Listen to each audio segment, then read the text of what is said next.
my family is heavily involved in emergency services, both SES in Victoria and also the CFA. So I'd like to start first of all by thanking you all for all of your efforts for however long you've been with CFA, but particularly over the 2020, the start of the year that we all faced, for the efforts you did to keep all of our communities safe. So thank you. Now, Sarah's asked me to join you this evening to talk in particular around decision making in times of crisis. And I thought the best way to kick off that session might be by me sharing probably the toughest decision I've ever had to make during my life, which was while I was serving as a peacekeeper with the United Nations in Lebanon during the 2006 Lebanon War. And for those of you that may not have seen me do a keynote presentation before, or for the members that have seen that, I'm just going to play a little bit of footage behind me on the screen because we're having a few problems with kind of sharing the screen for you and making it function. So even if you can't see the footage, hear the footage as well as it probably could be, at least you'll get a bit of a feel of the environment. So I'm going to draw the lessons on decision making out of tonight. And this is some of the footage that I took during the 2006 Lebanon War.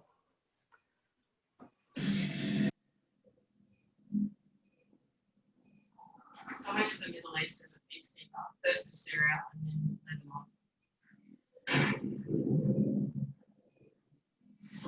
But I didn't think that on this peacekeeping operation there would be far more days than anything I experienced in the 3 times Anton 016. That's to the dawn of an patrol base here. We've had a call to go back to the patrol base as there's artillery and small arms firing around patrol base here.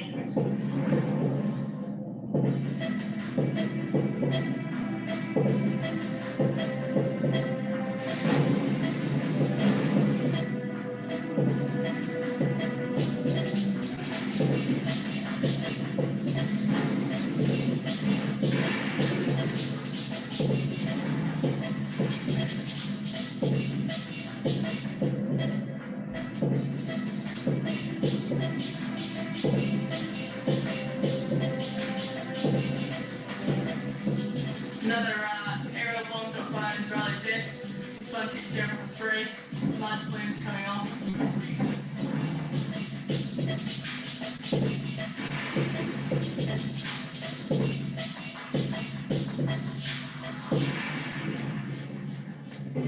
Thankfully none of us are injured. There's a bit of shrapnel and the blast from the rocket hitting position actually came over the platform here where I'm standing now.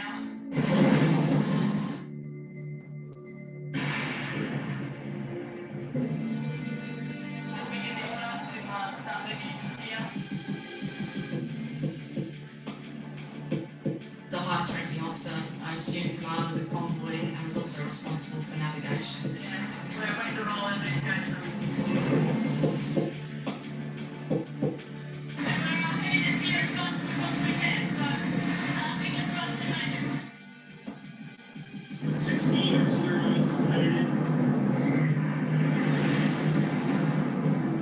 A direct hit from an Israeli bomb obliterated the clearly marked UN hilltop observer base.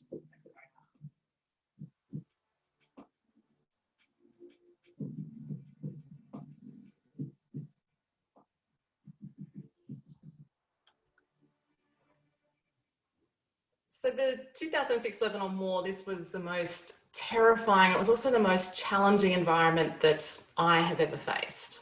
And this war, it really did it tested my skills and my abilities, unlike the other 5 missions that I'd served on previously across that 15-year military career. Now, at the time when the war broke out in Lebanon, I had been serving with the UN. It was a 13-month posting. I'd spent 7 months working in Syria. And then I've been operating in Lebanon for the last 6 months of that posting. I actually only had 2 weeks left of that entire 13 months before I was due to return home to Australia. In fact, I was on my very last patrol, and the very next day I was due to come off the base and go on holidays in Egypt. But unfortunately, the Hezbollah started this massive war with Israel, and this war unfolded around us. Now, I spent the first 2 weeks of that war at Patrol Base Qiyam, and it's a tiny base that's located right at the junction of the 3 countries of Israel, Lebanon, and Syria. and it's situated just inside southern Lebanon. The base itself is only the size of a tennis court, so it's a very, very small UN post.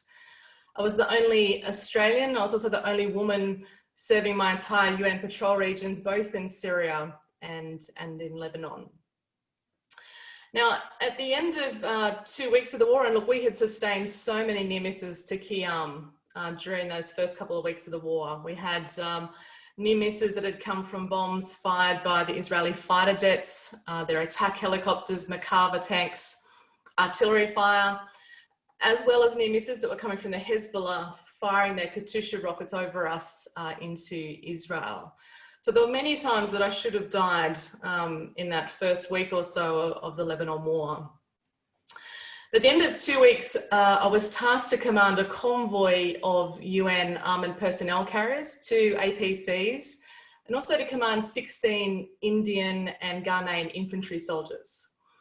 And it just suddenly became my job to navigate for this convoy and get us from patrol base Qiyam through to our UN headquarters. That was actually located over on the coastline of Lebanon in a city called Tyre. Now, this transit from Qiyam through to Tyre, it would normally take you about 2 hours to complete that drive. But unfortunately, by this stage of the war, Israel had commenced their ground invasion into southern Lebanon. So they were either using or they were bombing the road networks that I was on. And I faced so many leadership challenges during that 2-day period. I had roads destroyed by fighter jets and the bombing you can see behind me. There's no GPS in these vehicles. We're only reliant on UN maps that missed a lot of information. They're quite dodgy maps. Our radios were incompatible. The list of problems I had as a leader kind of just went on and on and on. And I had been fortunate, the Australian Defence Force had taught me to speak Arabic before I deployed on this mission, because I'd exhausted every single road on my UN map over 2 days trying to get through to the city of Tyre.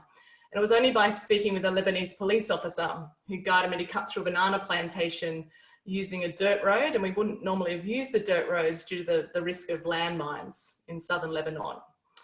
But I guess that was a risk that I had to be willing to accept at this stage of the war, and a risk in part of my decision making. And thankfully that road did get me to the northern outskirts of the city. Our headquarters was actually located on the southern side of the city. So I was in a situation now where I really just had to get this convoy through the city itself to reach that, relative safety of a UN compound during this war. But it was at that particular point in time, I'm on that road, when I received information from my headquarters that Israel was about to conduct the largest airstrike of the entire war. And the news got worse because this exact road that I was on was actually one of the roads they were going to target during those bombing runs. Now, my headquarters informed me that those fighter jets are already actually in the air. They're inbound on their bombing runs, and I was told to expect to see bombs explode around me at any given moment. So you could say it was shaping up to be a bit of a tough day in the office for me at that point in time. And of course, I'm now having to make some very substantial decisions. And the risks associated with the decisions that I was now making was incredibly high. But I think kind of increasing the risk was the fact that I, as the commander of this convoy, I knew that I was now making decisions that would not only impact on my life, but those decisions would directly impact on the lives of those 16 soldiers that I was responsible for. And so I think it's that responsibility risk piece that makes decision making so difficult in times of crisis. And having gone through my options in that decision making process, I assessed all my options. There was really only 2 at the time. It was either turn around and return back to patrol base Qiyam that I'd left 2 days prior, or just make a final dash, a push on for that headquarters in Tyre. And Tyre was by far the better of my 2 choices. But in the back of my mind at that point in time, I did realise that regardless of my decision and the destination that I went with, so long as I could show a logical, rational thought process and having arrived at my decision, I knew that I'd have the full backing and support of my hierarchy. And I think this is a really important point when we're talking in organisations where we want people to be decisive. We want our people, our personnel, to be able to manage risk themselves rather than becoming risk adverse, afraid of making the wrong decision.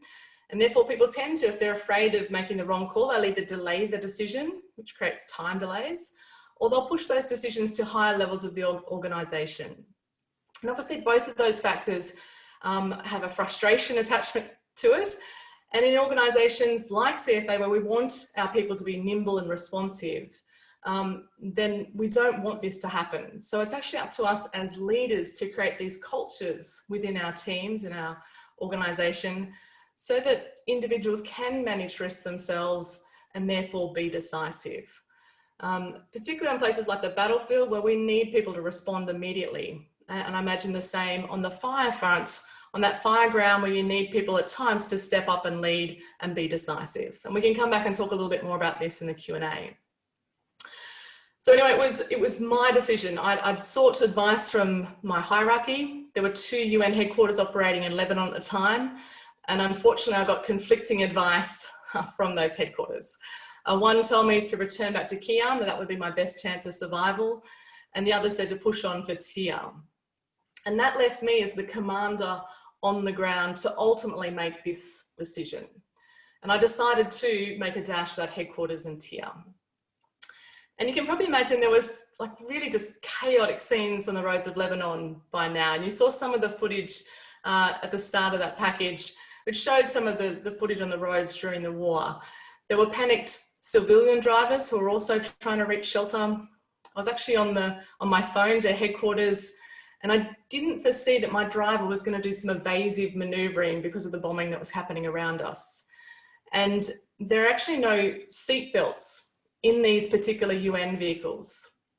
And so I was thrown forward into the bulletproof windscreen of my armoured vehicle, which fractured and crushed 5 vertebrae. So I broke my back in 5 places, ruptured my diaphragm. I actually sustained a number of internal injuries. But despite the pain I was in, I knew I had far bigger issues in my hands. I knew I had to get the convoy rolling again and get us into headquarters as quick as I possibly could. And we did reach that compound about 20 or 30 minutes later. But due to ongoing bombardment, all of the UN medevac processes failed. So I spent the next 2 days lying on my back on a tiled floor without any morphine or pain relief while the UN's scrambling, and we're still getting bombed there at the headquarters. I ended up evacuating by boat with refugees, and it was then a 20-hour boat ride across the Mediterranean Sea to get to a hospital in Cyprus. And that was basically the start of a medevac plan that didn't exactly go at any stage to plan. But it took 15 days for me from injury to me arriving back in Australia to actually commence treatment for those spinal injuries. And it was quickly identified that my injuries were to the extent that I would lose my career. I would be medically retired from the army. So although my decision resulted in me being injured and me losing my career, it was still actually the right decision. Because had I taken my alternative option and headed back to patrol base Kiam, that base did come under attack from Israeli fighter jets. A 1,000-pound aero bomb was a direct hit on the bunker of patrol base Kiam, which instantly killed all of my teammates manning the base. And I guess I share this component of the story with you, and very briefly tonight due to time, because I want you to understand that I do fully understand that decision-making is not easy, particularly when we're under pressure, we're in crisis situations where there's so much chaos and uncertainty on the battlefield or the fire ground. And our decisions do have a direct impact on people's lives. And I think in 2020, all of us are having to make decisions right now in amongst COVID. And the decisions we make do have impacts on our team and the people and their livelihoods. But I guess that's why they call it the burden of leadership, is that one of the toughest things we do is we make decisions, and sometimes there's no great outcome to our decisions. For me at that moment in the Lebanon war, there wasn't there wasn't a good alternative. Even though I was injured and lost my career, it was probably the best of any of the options I still had at hand. So decision making is tough. And I think because of my experiences, both in the military and since then in the business world, and understanding how it's so difficult to make these decisions, and the absolute worst thing I could have done on that road in Lebanon was become immobilized by fear and become incapable of making any decision. And I think, one of my key points in terms of times of crisis and decision making is that a decision is better than no decision. And if we can keep our momentum in terms of decision making capacity, even if we make the wrong decision, we can simply make another decision to get ourselves back on track and keep our momentum moving forward.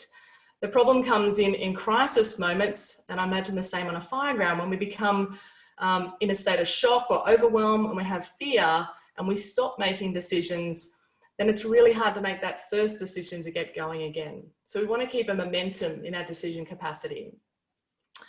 And because I understand that that is what's really tough in terms of decision making in crisis, and there's so much uncertainty, we don't have a lot of control over much on the battlefield or on the fire ground. In a war, we've got very little that we can control. We can't control the enemy and what they do and their actions. All we can do is respond accordingly to those actions. We can't control the environment, the same as you can't control the fire on a fire ground. But I think in those critical moments, it's about having confidence to keep making decisions. And as a result of that, I've across my experiences, as I said, both in business and from military experiences, I've developed a framework for decision making, which seems to help people in terms of giving them that confidence, something to kind of hang on to keep making decisions while they're under pressure and in crisis. So I'm just going to share screen with you. I'll bring it up behind you, but I'll also share screen to make it a little bit clearer for you guys. So let me just... Okay. Are you guys getting that screen? Sarah, if you can give me a thumbs up. Yeah, thanks Bruce, thanks Sarah. All right, so I'm just going to quickly do what I call a soldier's five. I'm just going to walk you through this decision-making framework please, next time you need to make a critical decision or any sort of decision, I've used it in split-second decision-making as well as long-term project decision-making. And feel free to use it yourself. I'll share the details so that you can download a copy of it yourself. But basically, it's there's 7 steps to it, and they're broken into 2 phases. So part 1 is the exploration phase, and part 2 is the execution phase. I'm just going to quickly talk you through this because I want to leave as much time as I possibly can for Q&A with you to answer any questions you might have. So stepping through part 1, step 1 is define the problem.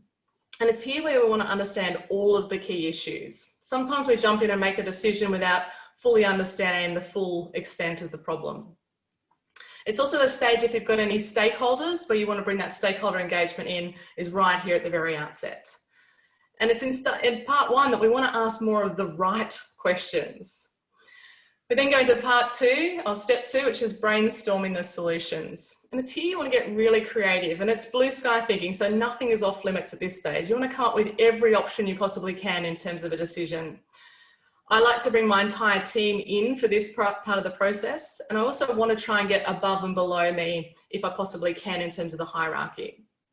I also find it's helpful to have it quite visual. Like I like to use whiteboards or flip charts and try and get all the options I have up in front of me to then help me to make a decision, because I find sometimes that visual experience is really helpful.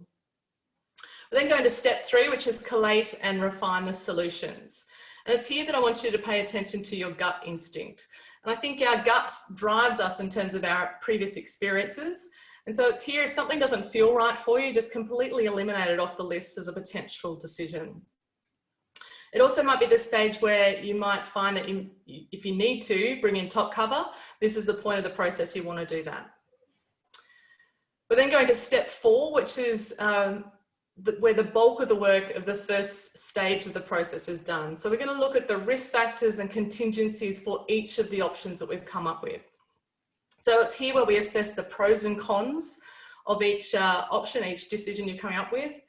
You want to pay attention to your training, your skills, your previous experiences, You want to look at the resources that you have on hand in order to be able to fulfill any decision that you choose to go with. And critically, you want to look at time, how much time you have to make this decision. During that example I gave you in the Lebanon War, I would have loved to have had the time to consult the soldiers that I had during that convoy, but time in that scenario was a luxury I just didn't have, and it was about making a decision and backing myself in that decision. Sometimes it might also be flexibility. It might be a different factor that you need to highlight as the main driving force of your risk factors. You also want to look at the risk and rewards of each option at this stage of the process, because sometimes the risk associated with the decision just simply isn't worth the reward or lack of reward that you have with such high risks. We then slide into part 2, the execution phase. And step 5 is one where I've seen a lot of organisations kind of miss this step, which is take responsibility for the decision you're about to make. And I think, you know, really, if we're not willing to accept responsibility for the decision, that's probably an indicator that we need to start the process again, or it's an indicator that we need to push this to a high level of authority. And that's the one time where I think we do need to push things higher. We then go into step 6, which is decide and take action. And for some people who find it very difficult to commit to decisions, it's the next step of this process that seems to really help people, particularly while they're in this crisis period with examples like with COVID impacts. And it's because the next step of the process, step 7, is course correct and repeat. So I feel like a decision's never final. You know, we make a decision, but we can always correct that or make another decision. And the step 7, it actually is where you keep your decision-making momentum, in that step 7 feeds straight back into step 1, that we might need to course correct. And so you start the whole process again, which is why I've used a circle to articulate this decision-making framework. So that's basically what I call a quick download on the 7-step framework. If you're interested in more of this, on my online program, Matina Jewell Leadership in Action, so if you go matinajewell.online, my Leadership in Action program, there's an entire module on decision making.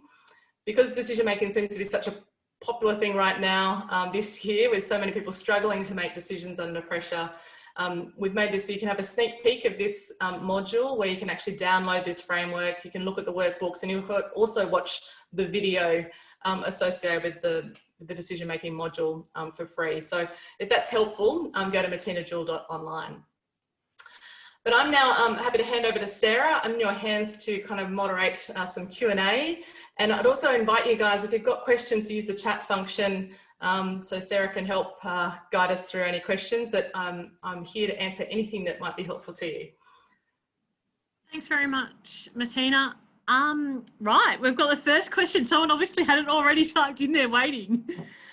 Do you want me to read it out for you? It's just gone off my screen, so yes, if you could, that would be great. Yeah, sure. From Rowan, I am interested in the balance between mission and personal need.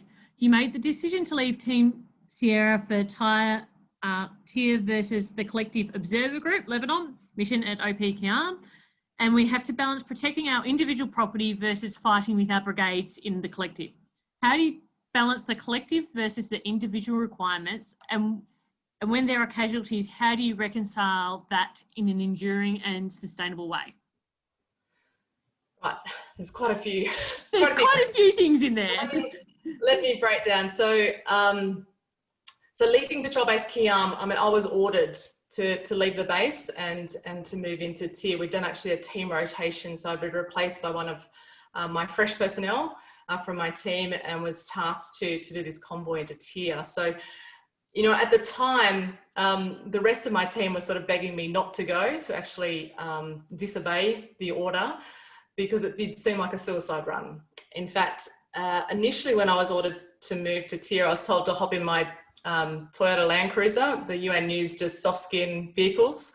And I did push back on that command, saying, given the amount of bombing that we'd sustained and seen around Patrol Base Kiam, that if I had on my own got in a soft skin vehicle and tried to drive through to TIR, I don't think I'd be with you today sharing those experiences. So I did strongly but politely but firmly request for armoured personnel vehicles to be to do that manoeuvre. And so this is where it kind of became a little bit complicated in that UN mission. There was 2 UN forces operating in Lebanon. One was armed, which was the UNIFIL force, which had 2 battalions of infantry, one from Ghana, one from India. And so they sent that convoy to me. Our force were all unarmed peacekeepers, and we just had soft skin vehicles. So, but even still, being in armoured vehicles, it was quite a treacherous transit through to Tyre, and we sustained a number of near misses from both sides of the war, from Israel and the Hezbollah, to get that convoy through across that 2 days. So, you know, at the time, it made more sense to stay at Qiyam, where we had a bunker. We shouldn't have been a target during the war, but I was directed to move because we had a higher need of personnel and assets and vehicles in another location.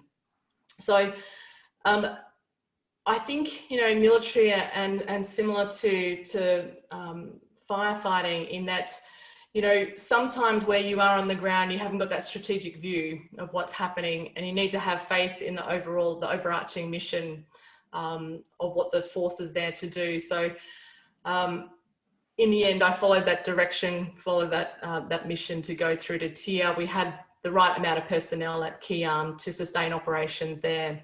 But, you know, I understand it's very difficult, and particularly if I felt like we were downgrading the amount of support we had at Qiyam, I would have found that decision very difficult, to leave Qiyam and have less personnel or manning or protection at that base. But it was a slightly different situation here. I think to kind of answer the back part of that question around, you know, how do you, manage that individual unit resource and the overall overarching. And I guess, you know, I've had experience of that where I'm working in coalition forces, where it's not just Australian forces on the ground, where you're working with, you know, our coalition partners, and you're having to send assets to different parts. You know, I guess for me personally, I've had to have faith in the mission and the overarching purpose, and that our strategic leaders will make the right decisions and look after our personnel. That part, I'm just thinking the last part of the question was about how do you carry on about if you've lost sustained casualties. Was that correct, Sarah? Yeah, that's it. Yeah.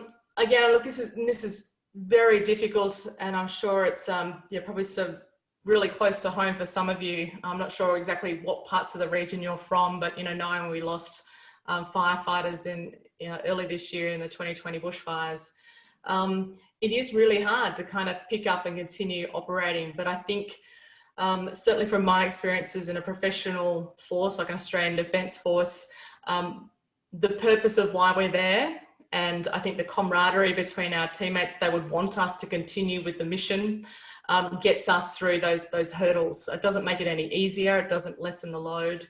And, you know, it is very difficult when you lose personnel on the ground to have to continue the mission and stay emotionally present to the job. But often if we're not on task, it's when we lose even more people in those moments. And so we have to, in many ways, emotionally detach from that whilst we need to fulfill the role and the job, and then be able to come back to it and emotionally grieve.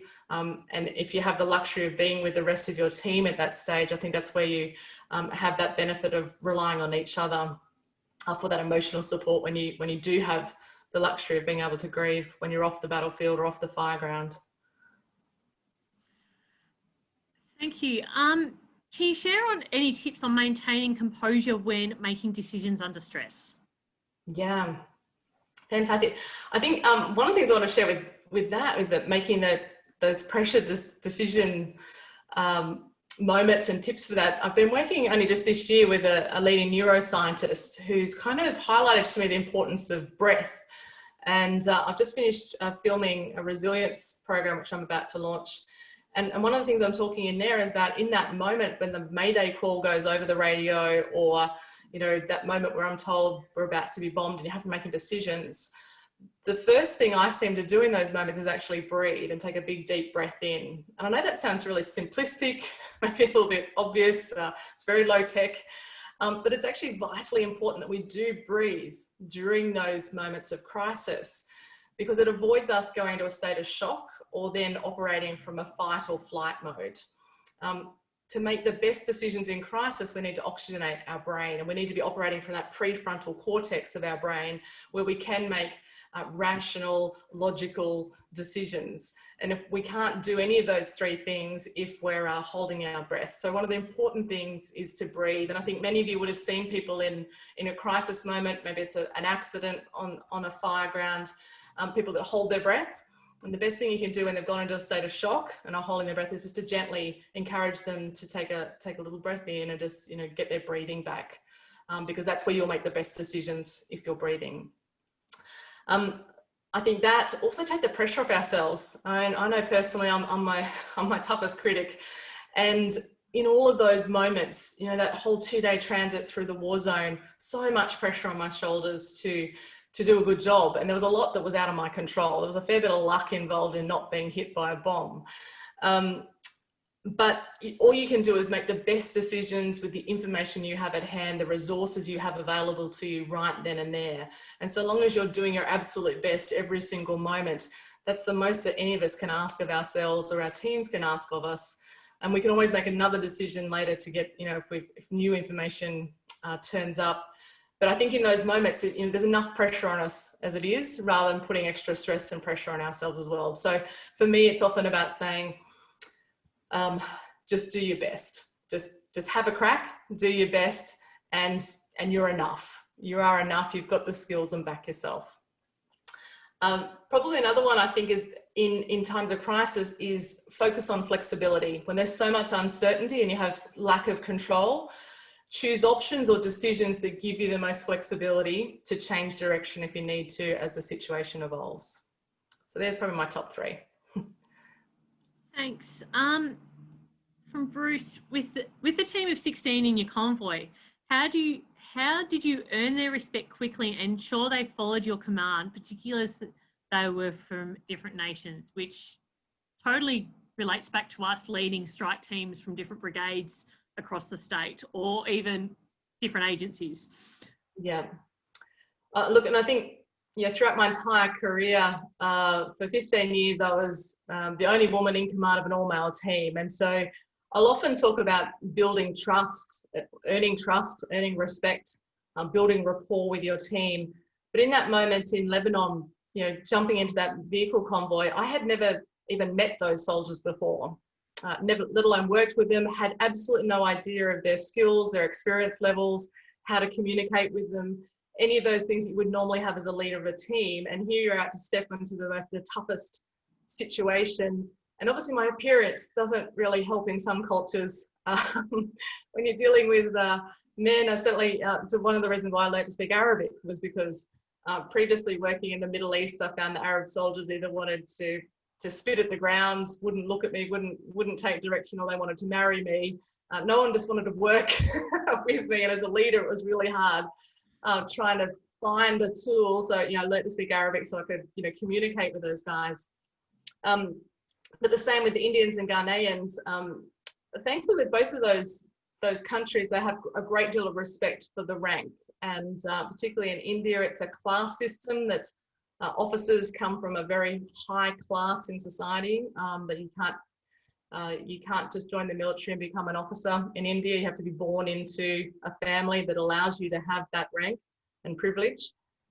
So they did at least respect the rank, and I had to just jump in and take control. I guess one of the things I've learnt throughout my career was about changing state in different environments and changing the way that I led. My personal preference as a leader is I like to be very inclusive as a leader, but as certain situations change, and in that moment, I had to switch very quickly into an authoritative state, take control, and just start giving orders. And as I said, thankfully they were very receptive to following orders and command, and very much looking at me to provide the reassurance that we're going to get through to the headquarters. And I think once I just stepped into that role and started commanding that convoy and directing them where to go, they had that respect, that I at least was competent in the role and confidence in the role, that I at least knew how I was going to get us back into that headquarters as safe as I possibly could. But Bruce, ideally, you'd like to have time to do those things where you earn trust and respect and all those nice leadership things that time allows if you've got it. Excellent. Probably one leading from that a little bit, and you mentioned it, being female, and when you first, I think, were put in charge on a ship at one stage, Yep. female and being young, and how did that go? And how did you make the decisions you needed to being in that position? I mean, you would have had a lot of training, etc. beforehand, but then actually being put in that position? Yeah. So joining HMAS Canimbla was the Navy ship. So I was actually Army, but I'd specialised in amphibious warfare. So I found myself in this very unusual role of joining a ship as actually part of the crew to head up the Army department on Canimbla. I actually did have a boss. I was at the rank, I'd just been promoted to captain at that stage. I had a major on board the ship. But only 2 weeks into this job, he got sick and left the ship and never returned. So I was actually promoted twice in 2 weeks from lieutenant to captain to acting major to command the Army department for the next 2 years. And I was only 23 years of age at that stage. And that was it was a pretty big gig. Part of that role involved doing all the planning, coordination, execution of the amphibious offload of up to 1,000 soldiers, all their vehicles and equipment. So you're talking about tanks and artillery guns and all that sort of stuff from not only Canimbla, but multiple Navy ships simultaneously and getting them across the beach, potentially putting them in any terrain. So to run those particular operations, I had 6 helicopters and 10 watercraft.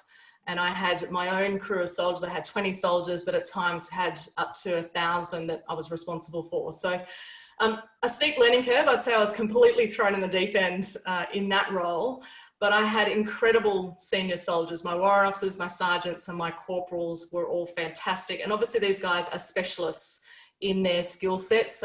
They might be specialists in underslinging vehicles underneath helicopters, driving cranes, all the things that I have no skill sets in at all. And I saw my role as a leader to basically be the orchestra, bringing that, so the conductor of the orchestra, bringing all of those different assets together and getting us in a plan and helping us work together to achieve things. So I had a huge amount of respect for those guys, and I guess, I don't know, out of sympathy that they saw I'd been completely rocked over in this particular job. We did end up working very well as a team. And also at that point in time, Canimbla was a new ship. We didn't have any of the amphibious warfare operations. We hadn't done amphibs since World War II. So we were actually writing all the plans for the Australian Navy on how we'd actually conduct these things. September 11th happened and we set sail to the Middle East to work with the SEALs, not knowing how we actually operated with this ship. So in some ways, I guess it was incredible learning as a junior leader and as a very young leader, how to have a completely blank canvas and start writing the procedures. So I guess if I can try and make it a similarity for your role, it would be 23, taking command of the CFA basically, and having to write the plans of how you'd operate in a 2020 bushfire season and how you would coordinate all those things. So I then, from that experience, learned what I call my top 3 things as a leader was how to delegate effectively. And I found delegation was something that I didn't do. It's probably my biggest weakness as a leader. I found delegating extremely difficult because I found it hard to let go of my plans and empower other people around me. So that was a skill I simply had to do because I could not get 1,000 people off multiple Navy ships simultaneously on my own. So I was kind of forced to learn the art of delegating. I also understood then the power of communication as a leader, and particularly how to get the most out of people by actually understanding and knowing your people, those interpersonal skills as a leader, actually knowing each individual's strengths and weaknesses. And that only comes through time, of actually spending time with your people, caring about them and really investing in them so that, teams are only as strong as the weakest link. And certainly on the battlefield, that's exactly the case. So that experience on Canimbla, it was those 3 key leadership skills that I used throughout, my entire career, and particularly to stay alive in war zones around the world. So, but as a young leader, and particularly as a female, in a very male-dominated work environment. I think it was about learning that respect is a two-way street, that, you know, you don't just earn respect because of the rank you have on your shoulder, the position you hold. It's, you know, about respecting goes both ways, and you need to earn that trust and respect.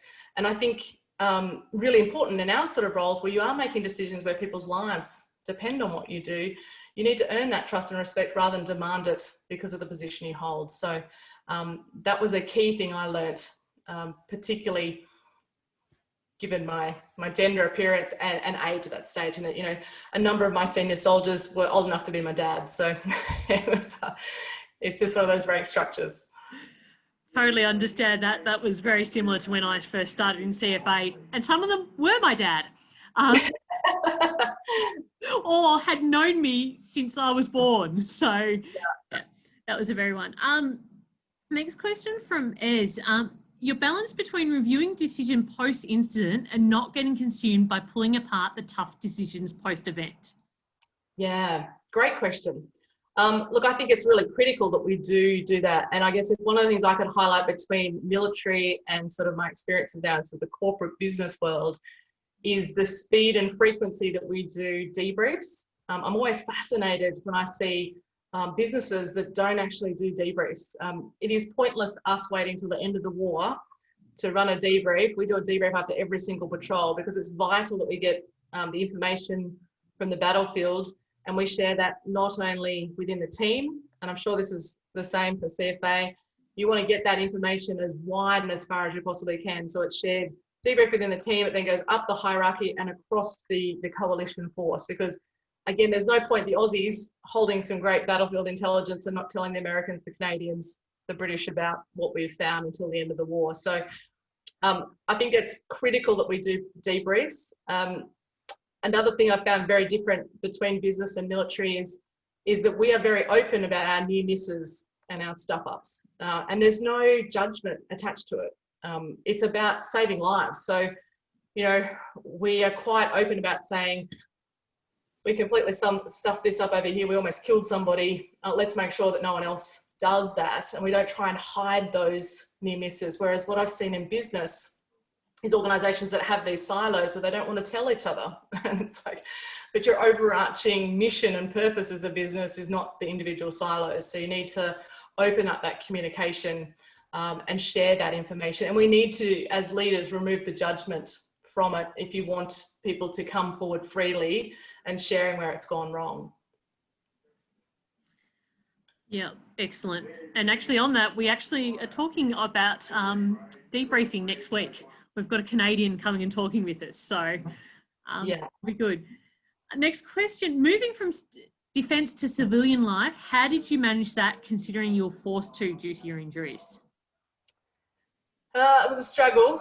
I fought my discharge on 3 occasions. I guess, I have a master's in project management. I speak 3 languages, 15 years experience, and I've been fortunate to do a number of firsts for women in the Defence Force. And so I had kind of put forward a business case to Defence saying, although our criteria at that stage was if you couldn't pass your fitness test, you had to be discharged. Yeah, unfortunately, there was no waivers at that point in time. It was just straightforward, pass your fitness test or you're out. And I was in a spinal brace for over a year. I still haven't been able to run again, but we're still working on that, sort of trying to get my body being able to cope with a little bit more exercise than what I have over the last sort of 14 years or so since injury. But unfortunately, Defence at the time had strict regulations. If you couldn't pass the fitness test, you were gone. So although I fought the discharge 3 times, I was eventually medically retired. And I look back now and I think it was probably the best thing that could have happened to me, that I've been able to transition out. But at the time I was trying to explain to Defence that surely the knowledge that you're letting walk out the door and the amount of money that they had put into training me to the level that I was, extraordinary amount of investment that they were just then letting leave. And the very next day after I discharged from Defence, the Chief of Staff from the Prime Minister's office rang and asked whether I'd been an advisor with the Prime Minister's Advisory Council. So, a week or 2 later, I was actually in Canberra with the heads of each of the defence departments, the Chief of the Defence Force, and I was sort of saying, oh, this is what I was trying to say. There's still, I felt like I still had some value to add back to the system. But I've now done that in different ways, where I've, you know, the Prime Minister's Advisory Council, the Anzac Centenary Commission, I've sat on the National Mental Health Board, I'm still an advisor with the Suicide Prevention Commission, and I've probably found that far more rewarding whilst having my own business and doing other things than had I been allowed to stay in defence and had to sit off the battlefield and actually watch the rest of my team go forward. But at the time it was really traumatic, and I think it was mainly because I didn't have a say in that decision. It was completely out of my control, it was out of my hands, and it felt like a real bureaucracy decision rather than any sort of common sense being applied to it. Since being part of the Prime Minister's Advisory Council, it's one of the things I have had change. So there's now waivers in place for critical skill sets for personnel who are injured and want to continue serving in defence. They can apply for one of those critical skills waivers and be able to continue serving like I was requesting to do. So, you know, in some ways I can, you know, take away from that knowing that I've created a system that will be fairer for others and help other veterans, even though it didn't help me at the time. Fair enough, thanks. From Seamus, did you have any of your team say that your decisions that you made were wrong, and how did you deal with that? No, nothing that really jumps to mind. Nothing that I can think of like, I'd love to be able to pull out something where I say, yeah, I did this wrong. No, nothing that I can think of that, you know, was anything where the team had sort of said, oh, you've made a wrong call. I was probably more the harshest person of myself, saying, could have done that better. If I had my time again, I would have changed this decision, etc. But yeah, nothing that, you know, thankfully, you know, my biggest fear as a leader was that I would make a decision that would lead to the injury or death of one of my soldiers. And thankfully, that didn't happen. But that was my, you know, my biggest fear as a leader in terms of decision making, was that I might have to live with the fact that I've made a decision that has hurt or injured somebody. And I guess that's where it's really difficult in the roles that we all face, or you guys face, and that I used to face, knowing that your decisions have such great impetus and weight. Next one's from Ross Coyle, who actually says, thanks, Martina. I've worked alongside your father-in-law many times in CFA. Sorry about that. It says, I'm a firm believer that there are few wrong decisions, just decisions based on the best information you have at the time. Were you to know, where you know you don't have all the information but need to make operational decisions, what tips would you have for balancing this risk? Oh, look, I think you've already highlighted, it's about looking at what you do know, the information you do have at hand. I think also understanding the circles of control, being really clear on your circles of control. And what I mean by that is understanding what you don't have control over. So for you guys, it might be the fire. For me, it's enemy forces. I don't have control over the environment, the terrain, all those types of things. So you want to keep an eye on that, the circle that you don't have control over, so that you can respond appropriately to it. But you want to focus all your energy on the circle that you do have control over, all the things you do control. So for me, it would be my team, our responses to enemy actions, all of those, you know, resources, timing, all of those things I do have control over. And so in that uncertainty, at least being really clear on what you do and do not have control over, and focusing your attention on the stuff that you can have an input and effect on. From Padge, you did say Army are good at following orders. I think when we were talking before about how to deal with leadership, being young leadership, that's you're taught to follow your orders. But how do you deal with those negative attitudes and low in motivation? Yeah, I think I was very fortunate in 15 years. I had incredible soldiers, incredible teams that I worked with, were highly motivated. And I guess, you know, the Australian Defence Force is quite unique on the world in terms of that we are a professional fighting force, that no one is forced to join the military. We don't have conscription. We don't send, you know, there's some countries that they have the option of going to jail or joining the military, which I find a little bit ironic. Give the criminals weapons and ammunition. But there are forces around the world that have that. So, you know, we had a fighting force, a professional fighting force, where people have chosen this as their career and their profession. So they were highly motivated to start with. And, you know, like organisations like CFA, you know, people aren't joining the military for the pay. It's more for the service of their country and being involved in a team and having that higher purpose and mission. So I found, you know, you did have highly motivated people. Those that may have been a little bit unmotivated, it might have been just from the particular posting that they were in, but trying to encourage them. Unfortunately, compared to the corporate world and the business world, there's very little incentives we can give people. We can't give them extra leave, we can't give them extra pay. It's just about basically trying to give them an extra, you know, the next posting being there, what they really want to do, giving them extra training, finding other ways to try and help people that gives them something as satisfaction and resourcefulness for them. So whether that's a promotion course, a better opportunity for the next posting, if someone who's demotivated, I think as a leader, often it was more checking in with them, because it would often be a personal, a family situation that would be demotivating for one of my team. So it was about understanding asking the right questions and listening, finding out what it was that was would be a problem for them. But look, you know, I was quite blessed. I had incredible opportunities and I had amazing people that I worked with. Any tips on how you control the self-critical part? Oh, sometimes you just got to get out of your own head. That happens to me pretty much on a daily basis, where you've just got to crack on with it, and it's about focusing on the purpose. I've found sometimes my inner self-talk can be very detrimental, and I've got to actually focus on the purpose of what I'm doing this for. And if it's helping somebody, then it's worthwhile doing. So if you can just step back, you know, get off your case and focus on why you're doing something, and actually give yourself a bit of support and love and nurturing, then that's probably where you need to be. But I completely understand if that's what you do, because it's part of my personality trait too, as I'm pretty tough on myself. Probably one that I've got for you is, did you ever suffer from imposter syndrome? You know, when are they actually going to find out I don't know what I'm doing, or that I'm making it up as I go? I think that's been my entire career, Sarah.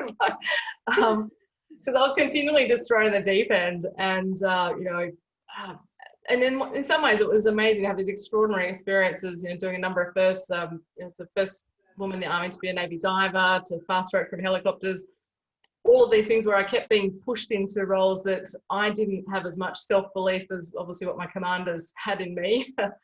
And again, it's about sort of getting out of your own way sometimes and getting out of your head, because if you can kind of give yourself half the encouragement that my supervisors were giving me, then I would probably be a lot better than where I was. So I think that saying "fake it till you make it" is very helpful at times, where you and also just understanding. And I imagine you guys have a similar situation.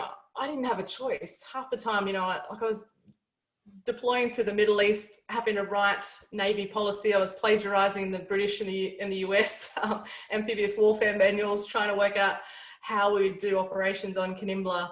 I couldn't just say I want to go home. You know, there's no celebrity get me out of here kind of moment. You have a team, and I think it's that reliance on the team and not wanting to let the team down that really motivated me and motivates a lot of people who are in these roles of service. So you know, just always just doing your best and trying to just saying that will be enough. Excellent. Thanks very much. I don't think there's any other questions there, unless anyone's got any other questions. Oh, hang on. How do you stay motivated personally when things get hard and you're not around your friends and family? Look, it is tough, but if you haven't got that team support around you. And I think, again, it's probably on purpose that keeps my motivation on. And often, and I talk about in the times of crisis and difficult days, it's often overarching purpose that combines and unites people and organisations to get through those tough times. And I think also perspective.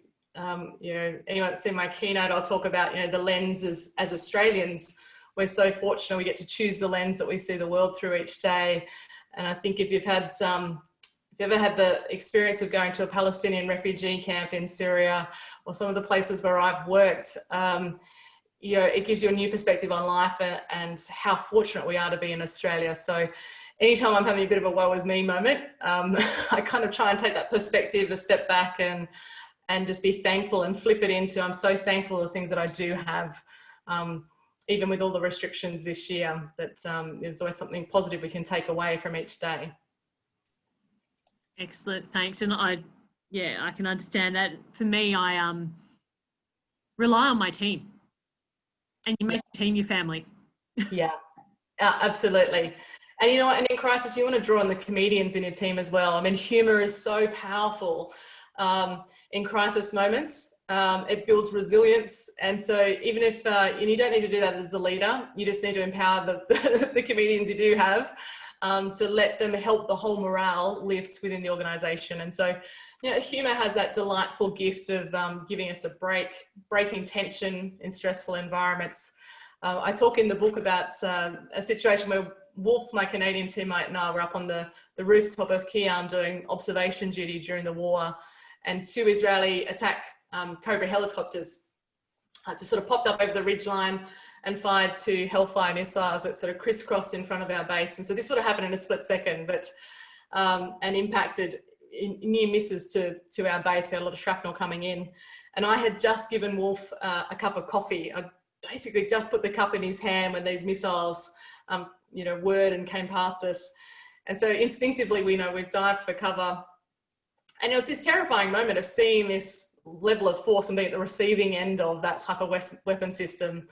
And instead of delving into this state of despair of like, you know, sooner or later one of these rockets are going to hit us, I've looked up and here's Wolf covered in hot coffee, and he's like swearing at the helicopters, you know, damn Air Force weenies. And it was just that moment of humour that, you know, kind of cut through the tension. And instead of bursting into tears, we were sort of laughing and giving each other a high five. And I think it's those examples of, you know, as you're saying, Sarah, of like relying on your team for that support to help pick you up when you're having a, you know, a bad day, slap you on the back and say, it's going to be all right. We're going to just keep going one step at a time, and we'll just work our way through. We'll chunk down the problems, and we'll just, you know, moment by moment, you know, find a solution and keep going.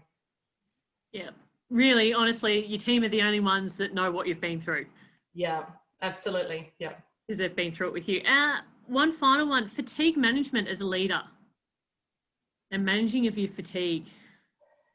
Yeah, look, and I think fatigue, we need to posture depending on the situation. So there's no point being combat ready 24 hours a day, 7 days a week, because we'll burn our people out. So particularly during, you know, the fire season, during the war, we need to manage our energy, manage the team, manage their headspace, where they're at, give them the rest when you can. So, you know, in the military we say, you know, if you don't need to be standing, sit down. If you don't need to be sitting, lie down.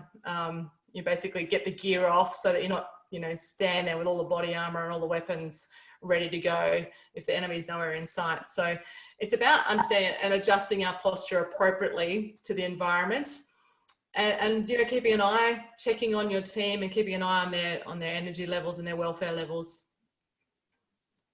Yeah. Well, thanks very much, Matina. It's been an excellent session. I think we've all got a lot out of it. I know I'm wanting to go. I know you've mentioned your decision-making module online, but you also have classes or run sessions. Is that correct? Yeah, I do run sessions. They've sort of so far been more of a corporate session, but I will probably down the track do sort of public ones as well. I've done a few of them over the last few months, but yeah, so keep an eye out and sort of follow me on any of the social media platforms, and yeah, and reach out if it's something you'd really like me to do. Just sort of drop me a line and I'll see if I can put something on if there's enough people interested. Excellent. And we'll put on the links to the decision-making module that you've got on your webpage. Perfect. And I think I'll definitely be jumping in on that. I'm sure there's a number of others that will be too. So thank you very much. Messages are all saying, thanks very much. You're amazing. Thanks for your service for now and yesterday. So yeah, thanks very much. Keep safe. I hope you manage your you've got different border crossings now. Still peacekeeping. I've been myself to a border, New South Wales, Queensland border. you need a passport to get across there at the moment, I think. So it's, we've got the same down here. So yeah, I know the Albury-Wodonga border is a little bit tricky at the moment, but yep, and into South Australia. South Australia as well. Yeah. So all the borders. Well, we found ourselves in 2020. Exactly right. So thank you very much for your time. Thank you everyone for joining us, and yeah, I can't wait to hear some more and listen to things. No worries. Thanks so much, guys. Have a great evening. You too. Cheers. Thanks a lot.